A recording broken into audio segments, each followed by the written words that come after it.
வணக்கம். இது எஃப்னா தமிழ் டிவியின் ஊடாக சவுதி அரேபியாவிலிருந்து கிடைக்கப்பெற்ற இன்றைய செய்திகள். இன்றும் நிறைய செய்திகளை தாங்கி வருகின்றது சவுதியின் தமிழ் செய்திகள். கணக்கிடப்பட்ட மறுநுழைவுக்கு திரும்பாதவர்களுக்கு 3 ஆண்டுகள் தடை. சவுதி அரேபியாவிலிருந்து மீண்டும் நுழைவதற்கு 3 ஆண்டுகளுக்கு தடை விதிக்கப்படும் என்றும் ஹிஜ்ரா ஆண்டின் கணக்குப்படி சவுதி அரேபியா பாஸ்போர்ட் ஆணையகம் அறிவித்துள்ளது. தடை விதிக்கப்பட்ட ஆண்டுகளை கணக்கிடுவதற்காக அங்கீகரிக்கப்பட்ட திகதி 3 ஆண்டுகள் என்று பாஸ்போர்ட் இயக்குநரகம் அறிவித்துள்ளது. இருப்பினும் தங்கி இருப்பவர்கள் மற்றும் பழைய ஸ்பான்சருக்கு புதிய விசாக்கள் தடை பொருந்தாது என்றும் விசா காலாவதியாகும் திகதியிலிருந்து 3 ஆண்டு காலம் இருக்கும் என்று எவச தெளிவுபடுத்தி இருக்கின்றது. ஹஜ் விமானங்களில் உள்ளூர் விமான உணவுகளை வழங்க தயார்படுத்துங்கள். வெளிநாட்டு யாத்திரைகளுக்கு மேலும் வசதியாக ஹஜ் விமானங்களில் வெளிநாட்டவரை நியமிக்க ஆயத்தம் நடந்து வருகின்றது. யாத்திரைகளின் ரசனைக்கு ஏற்ப உள்ளூர் மொழிகளை கையாளக்கூடிய விமான பணிப்பெண்களை பணி அமர்த்துவதற்கு ஏற்பாடுகள் செய்யப்பட்டு வருகின்றது. இது சவுதி அரேபியா ஏர்லைன்ஸுக்கு இடையில் சூப்பர்வைசர் முகமது அப்துல் வஹாத் அறிவித்துள்ளார். யாத்திரைகளுக்கு சேவை செய்ய 24 வருட அனுபவமுள்ள முகமது அப்துல் வஹாத் விமானத்தில் பயணிக்கும் யாத்திரைகளைப் போலவே அதே நாட்டைச் சேர்ந்த ஹெபின் பணியாளர்களை சேர்க்க விமான சேவைத்துறை கடுமையாக உழைத்து வருகின்றது. சவுதி அரேபியா ஏர்லைன்ஸ் நிறுவனம் 75 ஆண்டுகளுக்கு மேலாக உலகம் முழுவதிலும் இருந்து யாத்திரைகளை அனுப்பும் சேவையுடன் தனது வெற்றி பயணத்தை மேற்கொண்டு வருகின்றது. பல தசாப்தங்களாக இந்த பகுதிகளில் பணியாற்றிய விமான கேப்டன்கள் உட்பட தங்களது மறக்க முடியாத அனுபவங்களையும் சேவைகளையும் பகிர்ந்து கொண்டனர். ஹரமில் சேவைகள் அறிமுகப்படுத்துவதற்கான அட்டைகள். மக்கா ஹரமில் இலத்திரனியல் சேவைகள் அறிமுகப்படுத்துவதற்கான அடையாள அட்டைகள் திறந்து வைக்கப்பட்டிருக்கின்றது. இருகரம் அலுவலகத்தின் கீழ் மொழி மற்றும் மொழிபெயர்ப்பு துறையின் கீழ் சிறப்பு அடையாள அட்டை வழங்கப்பட்டிருப்பதுடன் இதன் மூலம் விரிவுரைகள், நேரடி ஆய்வு வகுப்புகள், வானொலி நிகழ்ச்சிகள், ஆடியோ புத்தகங்கள், மொழிபெயர்ப்பு ஆகியவை அல் ஹரமன் தளத்தின் மூலம் விரைவாக கிடைக்கும். சவுதி அரேபியாவில் நடந்த சாலை விபத்தில் திருச்சூரைச் சேர்ந்த ஒருவர் உயிரிழந்திருக்கின்றார். சவுதி அரேபியாவின் நஜ்ரான் அருகே நடந்த சாலை விபத்தில் திருச்சூரைச் சேர்ந்த ஒருவர் உயிரிழந்திருப்பதுடன் இரிங்கலா பகுதியினைச் சேர்ந்த வேலாயுதன் என்பவரின் மகன் ராஜேஷ் வயது 42 என்று அடையாளம் காணப்பட்டுள்ளார். இவர் கடந்த ஞாயிற்றுக்கிழமை காலை பணியிடத்தில் காலை உணவை சாப்பிட்டு கொண்டிருந்த போது வாகனம் மோதி உயிரிழந்திருக்கின்றார்.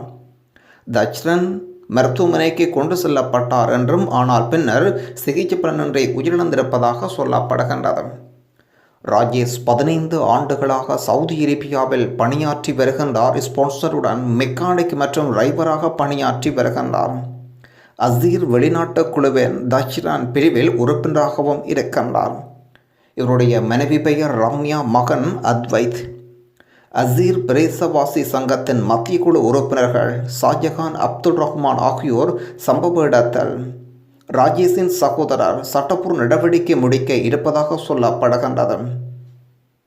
ஈசானில் 2 கொள்ளையர்கள் பிடிபட்டுள்ளனர்.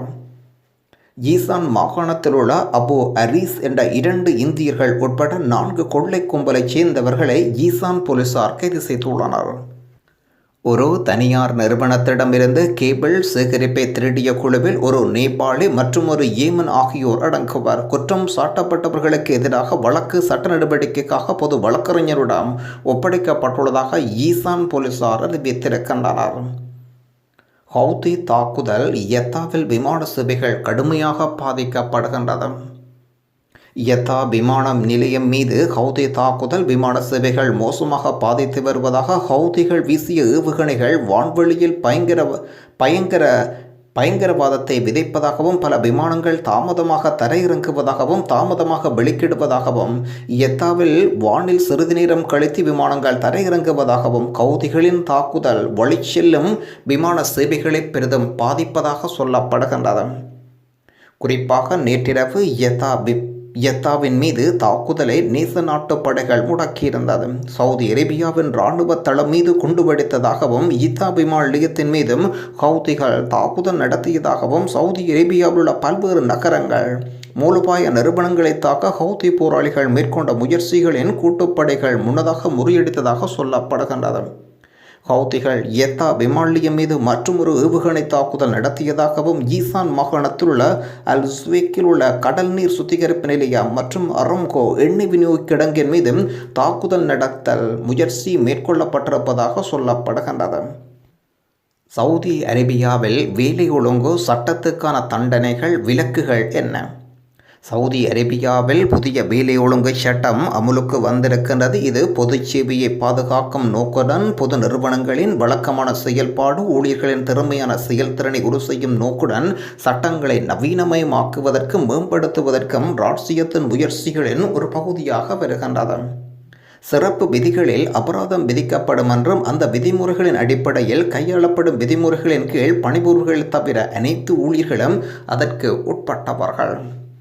சட்டத்துக்கு இணங்க பணியாளரை விசாரிப்பது, அவரது அறிக்கைகளை கேட்பது, அபராதம் விதிக்கும் முன் முறைகளை எதிர்கொள்வது அவசியம் என்றும் இது ஒரு அறிக்கையில் நிகழ்கின்றதாகவும் 1 அல்லது அதற்கு மேற்பட்ட காலம் வரை அபராதம் விதிக்கும் முடிவு நியாயமானதென்ற மீறல்கள் குறித்து ஆய்வு செய்யும் ஒவ்வொரு அரசு நிறுவனத்திலும் குழுக்கள் அமைக்கப்பட்டிருக்கின்றது.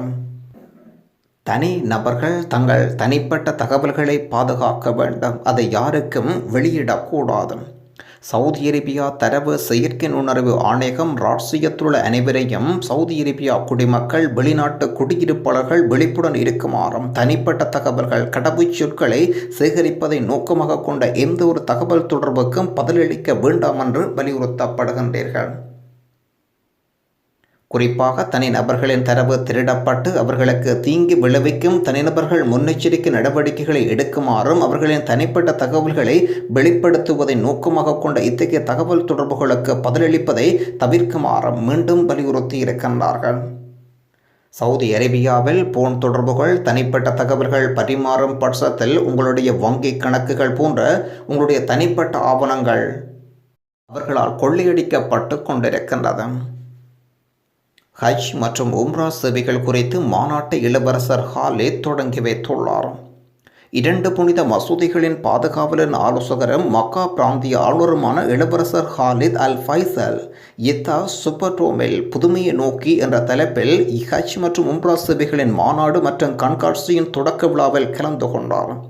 சவுதி அரேபியா விசன் 2030 நிர்வாக திட்டங்களில் ஒன்றாக அல் ரஹ்மான் திட்டத்தின் ஒத்துழைப்புடன் ஹஜ் மற்றும் உம்ரா அமைச்சகத்தினால் இந்த நிகழ்வுகள் ஏற்பாடு செய்யப்பட்டிருந்தது.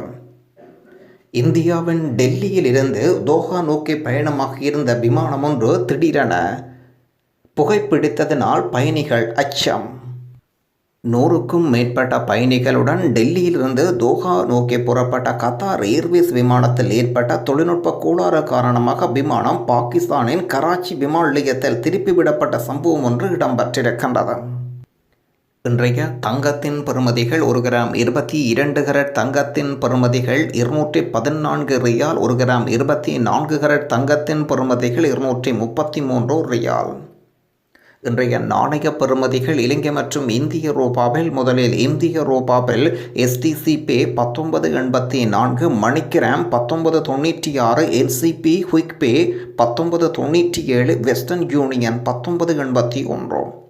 இலங்கை ரூபாவில் இன்றைய நாணய பெறுமதிகள் முதலில் STC பே 71.42, மணிக்கிராம் 73 ரூபா, NCP குயிக் பே 73 ரூபா மற்றும் வெஸ்டர்ன் யூனியன் 71.42.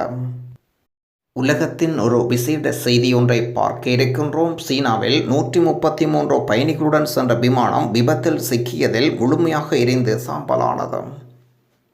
இன்று திங்கட்கிழமை மதியம் சீனா ஈஸ்டர்ன் ஏர்லைன்ஸ் நிறுவனத்துக்கு சொந்தமான போயிங் 737 என்ற விமானம் 133 பயணிகளுடன் நோக்கி பறந்து கொண்டிருந்த நிலையில் திடீரென பூமியை நோக்கி வரும் காட்சிகள், அடுத்த சில நொடியில் விமானம் பயங்கரமாக தீப்பிடித்து எரியும் காட்சிகள் வெளியிடப்பட்டிருக்கின்றது. குறிப்பாக அதில் பயணம் செய்த 133 பேரும் சாம்பலாகிவிட்டதாக சொல்லப்படுகின்றது. ஒரு சின்ன துண்டு கூட கிடைக்கப்பெறவில்லை என்றும் சொல்லப்படுகின்றது. நன்றி. மீண்டும் இன்னும் ஒரு சவுதி அரேபியா பற்றிய விசேட செய்திகளோடு உங்களை சந்திப்போம். கொமெண்ட் விவரங்களில் கேட்கப்பட்ட கேள்விகளுக்கு இன்று விடைதர எமக்கு நேரமில்லை. கண்டிப்பாக தெரிந்த நண்பர்கள் கேட்கப்படும் கேள்விகளுக்கு பதிலை வழங்குமாறு அன்புடன் வேண்டி நிற்கின்றோம். நன்றி, வணக்கம்.